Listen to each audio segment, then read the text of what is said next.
ভাঙড়ে যাচ্ছি। ভাঙড় কেন মানুষ ভালো থাকতে চায় না এটাই বুঝতে পারছি না।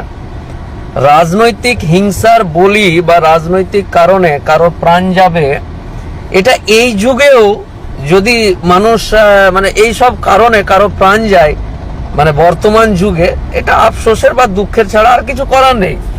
মানে আর কি বললে, মানে কতগুলো প্রাণ গেলে মানুষ সচেতন হবে? রাজনৈতিক হিংসার জন্য বা রাজনৈতিক কারণে কতগুলো প্রাণ গেলে মানুষ যে বুঝতে পারবে যে রাজনৈতিক হিংসায় মৃত্যু বা মারামারি বা গন্ডগোল করা ভুল, এটা কতগুলো প্রাণ গেলে বুঝবে। এই রিসেন্ট তো হলো, তামান্নার মতো একটা ছোট বোনকে মার্ডার হলো রাজনৈতিক কারণে।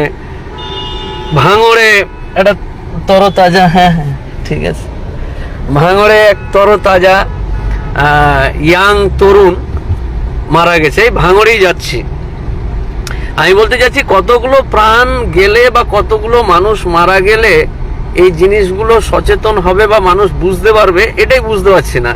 মানে ছোটবেলাতে যখন আমরা স্কুলে পড়তাম তখন একদিন হয়তো স্কুলের কাগজপত্র লিখে নিয়ে যায়নি বা আর কিছু করিনি, বা দ্বিতীয় দিনও নিয়ে যায়নি, তখন মাস্টারমশাই বলতো যে তোর চামড়াটা কি গন্ডারের হয়ে গেছে নাকি, হ্যাঁ তুই কি মানুষ নয়, তুই কি আমার কথা শুনিস না, চামড়া কি গন্ডারের মতো হয়ে গেছে। তো এইরকম এই যে রাজনৈতিক হিংসার কারণে রাজ্যের বিভিন্ন প্রান্তে, সে যে কোনো রাজনৈতিক দলের কথা বলছি, কে করলো কি করলো ওটা পরের কথা, কিন্তু রাজনৈতিক কারণে মারা গেছে এর সংখ্যা কি কম? আমাদের চামড়াগুলো কি গন্ডার হয়ে গেছে নাকি, গন্ডার, ওই সেই ছোটবেলার স্কুলের মাস্টারমশাইয়ের মতো, মানে গন্ডার হয়ে গেছে। রাজনৈতিক কারণে মানুষ মরছে। আজকে যে ছেলেটা মারা গেছে তার শুনলাম দুটো সন্তান আছে নাকি রে, দুটো সন্তান আছে। এই দুটো সন্তান পিতৃহারা হলো। এগুলো নতুন করে আর কি এগুলো বলা বা বোঝার, মানে মানুষ যে জানে না বা বুঝে না এরকম তো ব্যাপার না। নতুন করে এগুলো বললে ভাববে যে এগুলো কোন বলার দরকার আছে বা আর কিছু আছে। ভাঙড়ে যাচ্ছি, ভাঙড়ের প্রত্যেকটা মানুষ তাদের মানসিকতা, সাদাসিধে সরলতাটাকে কাজে লাগিয়ে রাজনৈতিক নেতারা যেভাবে বিভিন্ন রকম ভাবে এই সরল মানুষগুলোকে এরকম, আচ্ছা খবর এগুলো তো বদনামও হচ্ছে। সামান্য দু একটা ব্যাড এলিমেন্টস যারা আছে, সামান্য দু একটা ব্যাড এলিমেন্টসের জন্য একটা জায়গা বদনাম হচ্ছে, একটা জায়গার ইয়েই হচ্ছে। এই জিনিসগুলো মানুষ কখন বুঝবে বুঝতে পারছি না। তো এই হলো ব্যাপার, কত মানুষ, হ্যাঁ কে মেরেছে কার মেরেছে ওটা তো ইনভেস্টিগেশন চলছে, পুলিশ প্রশাসন বলবে ওটা গোষ্ঠী দ্বন্দ্ব না আর কেউ মেরেছে না কি করে মারা গেছে। আমার যেটা বক্তব্য হচ্ছে মারা গেছে, ওই গোষ্ঠী দ্বন্দ্ব, হোমক দ্বন্দ্ব, হেন দ্বন্দ্ব, তন্দ্ব এগুলো বলে তার ফিরে আসবে না। জিনিসটা হচ্ছে যে ফিরে আসবে না। এবার তুমি যত রকম তর্ক লাগাও, যুক্তি লাগাও, সেগুলো পরের কথা, কিন্তু মানুষটা ফিরে আসবে না, এটা হলো বড় কথা। সব থেকে যেটা বড় কথা যে মানুষটা ফিরে আসবে না।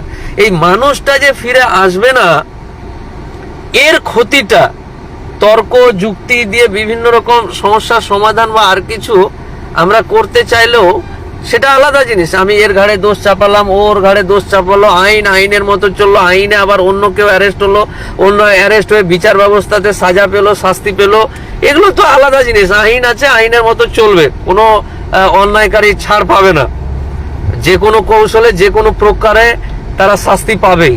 আমার এই যে সামান্য কিছুর